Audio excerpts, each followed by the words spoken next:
Hello everyone and welcome to Soul Stained Ink. My name is Beth and this is my classroom. As you can see, I haven't gotten a whole bunch more done, but I wanted to show you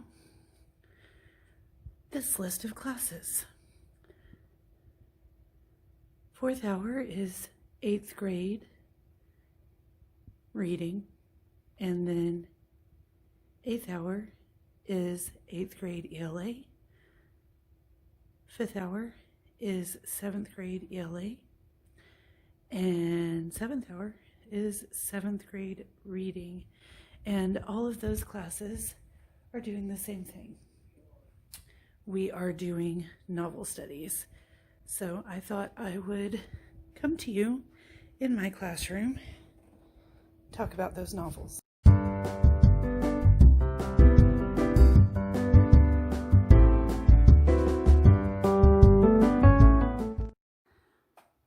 We have interactive notebooks, character study papers, vocabulary worksheets, everything you can think of, and probably some things that would make you go, huh, really? But the kids enjoy it. We do vocabulary bingo, we do matching games, we do whole class discussions, movements, all sorts of things. And if you would like to know more about that, let me know and I'll make a video about how we do a unit. But for right now, I'm going to do two hopefully quick reviews for you. They are the novels I am teaching to the 7th and 8th grade, and I'm going to start with the 7th grade novel, which most, if not all of you, already know pretty much all about, and that is Alice in Wonderland by Lewis Carroll. Now, Alice in Wonderland follows the story of Alice, who is sitting out by the bank of a river. I believe she's under a tree. I don't think it ever actually says that, but we all think she's under a tree.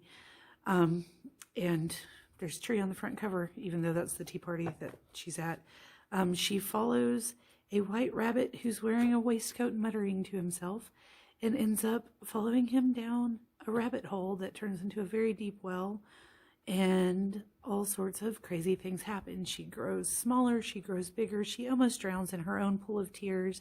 She meets several crazy kooky characters, and eventually at the end she goes home. Now this story was a fairy tale that Lewis wrote for his dear friends. He was friends with the dean at the college he taught at, and his 3 daughters were some of his closest friends, and they were much, much younger than him.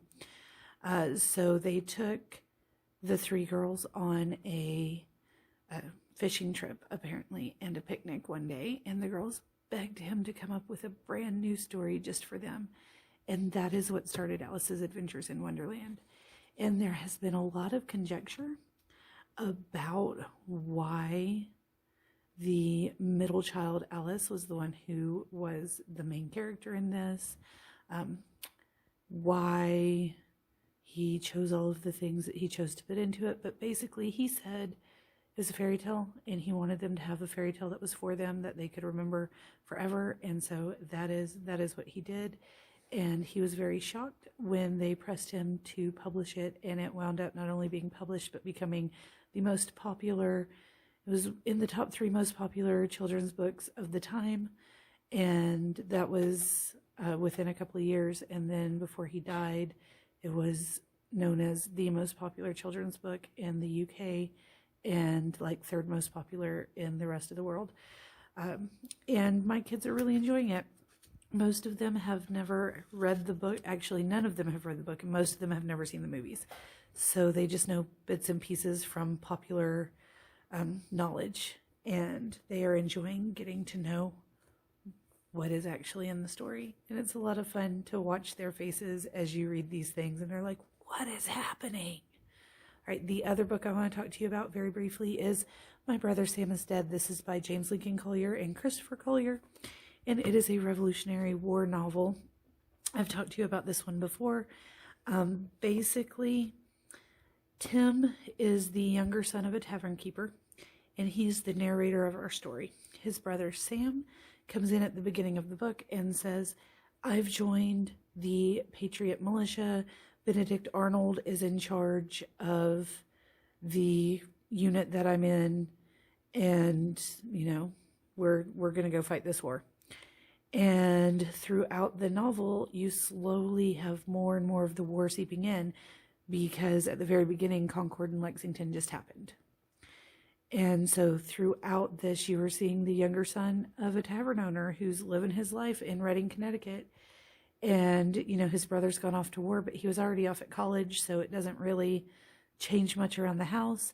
And then slowly more things start happening and the war starts coming closer, and you start really seeing the effect that the war had on the people who weren't even fighting it. And it is very, very interesting. It is heart-wrenching at times, and this is the 4th or 5th time that I've read it.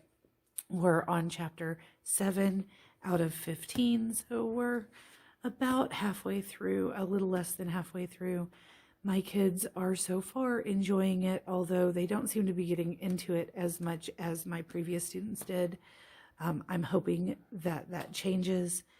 Usually around chapter 8 or 9, they get really invested, so I'm hoping that happens very soon. The title of the book kind of spoils the ending for you. My brother Sam is dead. Sam dies at the end of the book. However, the way that it happens shocks me every time. And like I said, I've read this multiple times at this point. I've taught it. This will be my 3rd or 4th year in a row to teach it. And I've read it 5 or 6 times, possibly 7. I don't remember. But anyway, both of these are 4.5-star books for me, and my students are enjoying them and working well with them. We read together as a class, and so most of the time it's me who is reading out loud to them as they follow along.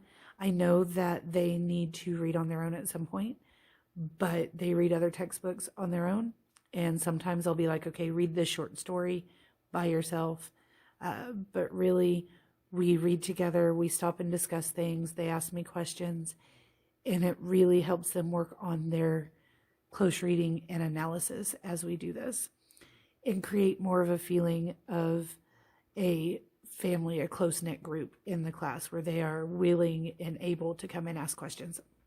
So I will ask them when we finish the books what their takes on it are and let you know. But if you have not read either one of these, I highly suggest you pick them up.